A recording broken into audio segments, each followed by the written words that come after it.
De nos jours, les habitudes alimentaires ont beaucoup changé avec la venue des cubes alimentaires qui inondent nos marchés et nos plats de tous les jours. Malheureusement, ces cubes constituent un vrai danger pour la santé humaine. Les cubes alimentaires, c'est ce qu'on appelle aussi les bouillons cubes. Donc c'est des petits carrés qui sont additionnés dans la sauce pour donner du goût à la sauce, qu'on utilise un peu partout dans le monde.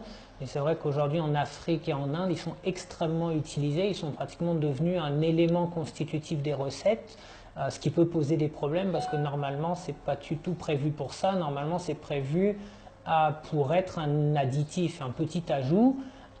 Et ici, par exemple, en Afrique, il est venu de plus en plus remplacer des épices traditionnelles. Si on parle du Mali, par exemple, il vient de plus en plus remplacer le soumbala, mais avec des valeurs nutritionnelles qui sont très très différentes et qui peuvent poser des problèmes.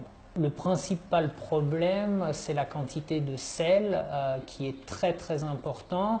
Et il y a beaucoup de chercheurs aujourd'hui qui se posent la question du lien qu'il peut y avoir entre une consommation excessive de ces cubes et l'hypertension, mais pas dû au cube, enfin c'est dû au cube, mais c'est pas des propriétés magiques du cube, c'est lié à la très grande concentration de sel qui est vraiment en proportion extrêmement importante déjà dans un seul cube, et on sait que les gens peuvent en utiliser énormément dans une même sauce. La dangerosité de ces cubes se trouve donc dans leur composition et leur consommation excessive. Si on prend par exemple pour ce bouillon-là, qui est un des bouillons le plus utilisé ici au Mali, on a très peu d'autres composantes, les protéines, le sucre ou les graisses sont très faibles en composition, et par contre on a le sel qui est présent en quantité très importante, comme je le disais, avec 0,46 g de sodium. Alors il faut savoir que le sodium et le sel, la quantité de sel recommandée, il y a une petite opération à faire pour passer de l'un à l'autre, ça représente du coup 1,2 g de sel pour une portion qui fait 2,5 g. Si vous ramenez ça aux recommandations de l'OMS, l'OMS recommande de manger 5 g de sel par jour, tout aliment confondu, boissons, etc. Donc vous comprenez bien que dans un quart de cube, vous avez 1,2 g. Ce qui veut dire que dans un cube entier, vous avez 4,8 g, c'est-à-dire pratiquement la quantité de sel recommandée par l'OMS par jour dans un cube. La composition des mêmes cubes en Europe et ceux qui sont produits par cette firme à Abidjan pour l'Afrique de l'Ouest ne sont pas les mêmes. Donc on s'aperçoit que déjà le cube ici pour l'Afrique est plus gros. Comme il est plus gros, il contient déjà plus de sel en fait. Et au total, quand on regarde l'ensemble des propriétés, on s'aperçoit qu'il y a quasiment dans un cube vendu ici 8 g de sel. C'est-à-dire qu'un seul cube dépasse déjà l'apport journalier recommandé pour une personne. Alors on sait très bien que dans le contexte ouest-africain, ce n'est pas une personne qui mange toute seule la sauce, il y a beaucoup de gens. Mais quand on met 4 à 5 cubes dans une sauce le midi, plus 4 le soir, plus tous les apports de sel annexes, parce que souvent les gens, ça c'est l'autre problème, comme ils ne savent pas que c'est que du sel, ils recèlent encore la sauce. Donc il faudrait aussi être en capacité de compter le sel qui vient des cubes, mais aussi d'y ajouter tout le sel qui est rajouté sous forme de sel de table classique. Et tout ça fait qu'on a des consommations de sel qui sont souvent très très importantes, et c'est ces consommations journalières de sel qui vont abîmer la santé des gens et favoriser l'hypertension par exemple. L'apparition à grande échelle des maladies telles l'hypertension artérielle, le diabète et bien d'autres inquiète les spécialistes qui parlent même de problèmes de santé publique.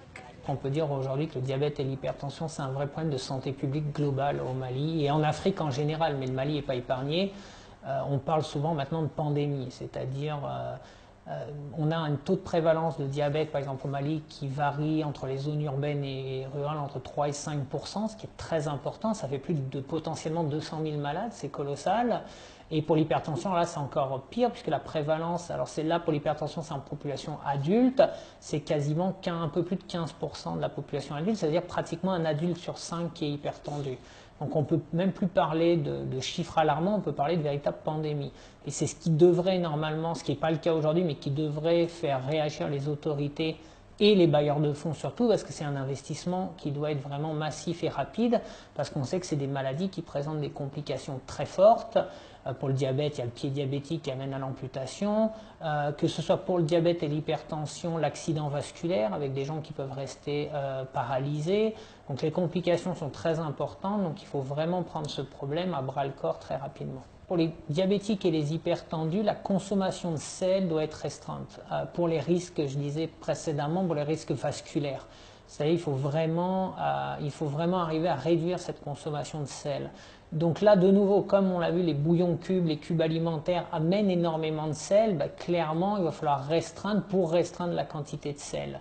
Parce que plus l'apport de sel est important, plus l'hypertension ou les problèmes vasculaires vont s'aggraver, plus on risque d'aller vers l'accident vasculaire cérébral et des complications cardiaques très importantes. Aujourd'hui, il faut revenir au maximum à une alimentation, et ça c'est valable pour l'Afrique, mais c'est valable pour l'Europe, c'est valable partout, qui soit beaucoup plus basée sur des produits, je dirais, traditionnels ou des produits frais, plutôt que sur des produits transformés et industrialisés qui des fois perdent beaucoup de leur valeur nutritionnelle.